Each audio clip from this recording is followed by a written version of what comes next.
The Auditor-General provides assurance to Parliament on the accountability and performance of the Victorian public sector. The Auditor-General conducts financial audits and performance audits and reports on the results of these audits to Parliament.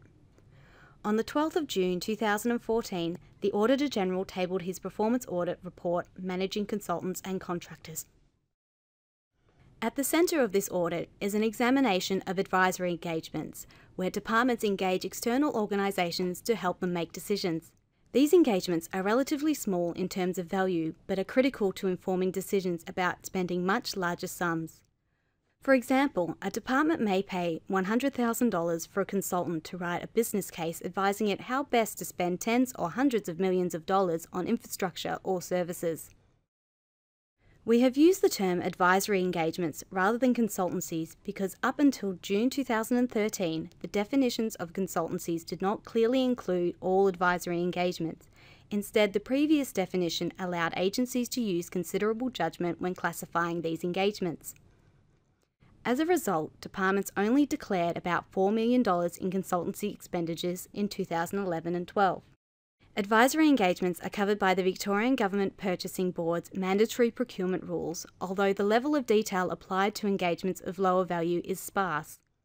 The VGPB's intended outcomes are the demonstration of integrity and value for money, where value for money involves a comparison of the outcomes against the price paid. Managing advisory engagements has been a clear area of policy focus for the government from late 2010, aiming for greater transparency about and reduced spending on consultancies. Departments' management of these engagements is also being affected by procurement reform and the transition to a more principle-based system that gives departments greater responsibility for setting and overseeing specific practices to achieve procurement outcomes. The audit examined the effectiveness of departmental practices and oversight in relation to advisory engagements, together with the central guidance and oversight applied by VGPB and DTF. VAGO did this by looking at the practices of 4 departments and examining 63 engagements in detail.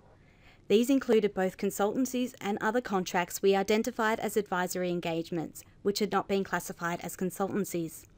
The value of these contracts ranged from $12,000 to $1.6 million. Overall, we found that departments were unable to demonstrate high levels of integrity and value for money. The reason for this is the absence of a structured, documented, and transparent approach to these engagements through the procurement life cycle. While there were very few examples where departments broke minimum rules, following the minimum rules for engagements of this scale did not prove to be sufficient to achieve the better practice outcomes. Documentation on how departments planned, procured, managed and evaluated engagements was patchy, inconsistent and often absent. For example, departments had not documented a post-implementation review of any of the 63 engagements to confirm their success or distill and apply the lessons learnt. We also found a lack of effective oversight of these types of engagements. Departments manage these on a case-by-case basis without generating and analysing overall intelligence on trends and patterns to check their effectiveness. Our recommendation is that departments use the opportunity of procurement reform to revamp and upgrade their processes and oversight. Concerning central oversight and guidance, we found that DTF had not verified how well departments had classified and disclosed consultancies. Neither had DTF obtained information from the departments to underpin the specific savings claims against the government's specific savings targets. We provide more detail about this on the next slide. The government wanted progress tracked and reported against baseline spending. However, we found that DTF did not review the basis for the government's savings targets. The audit also found that VGPB's records management guidance is unclear. Neither the contracts reviewed nor VGPB's 2013 contract templates and guidance fully address the mandatory requirements defined by the Public Records Office of Victoria. We have made recommendations that DTF address these oversight issues and that VGPB reviews and updates its guidance. Overall, DTF needs a more structured and evidence-based approach to oversight. Government set a $185 million savings target over a 4.5-year period.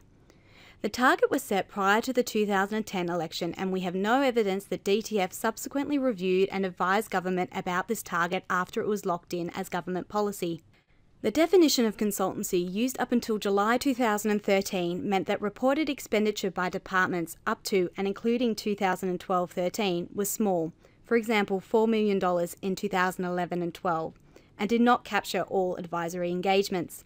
The changing definition meant it was difficult to set a 2009-10 baseline figure. DTF relied on departmental assertions and interviews to assure government that departments were on track to deliver consultancy savings. Vargo recommends that in the future, DTF better verifies the basis for government's financial commitments and provides greater assurance about departments' savings claims. Procurement reform represents an opportunity for departments to transform the way they govern and manage procurement. Our initial review of DTF's progress since it transitioned in June 2013 shows promising signs, with evidence of upgraded processes, intelligence gathering and analysis underpinning improved practices and oversight. The other departments in the audit have a similar opportunity to transform their approach to procurement, and the early signs are that they intend to do this. We are concerned at the absence of a formal process across government to evaluate the impacts of procurement reform. VGPB needs to define how it will do this and report back to government. Vargo intends to return to this area to see whether departments follow through on this promising start. Regarding procurement reform, we recommend that departments address the weaknesses identified in this audit and that the VGPB monitors its impacts. This slide describes our recommendations for the 4 departments included in the audit and for the Victorian Government Purchasing Board. All agencies accepted these recommendations.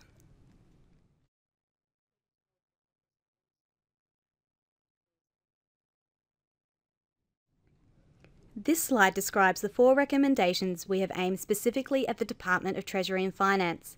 DTF accepted 2 of the 4 recommendations, and we have provided further audit comment on this response on page 55 of the audit report under Appendix B. This slide lists other Vargo reports that are relevant to contracting across government. All our reports are available on our website. If you have any questions about this or other reports, or if you have anything else you would like to discuss with us, including ideas for future audit topics, please call us on 03 8601 7000 or contact us via our website.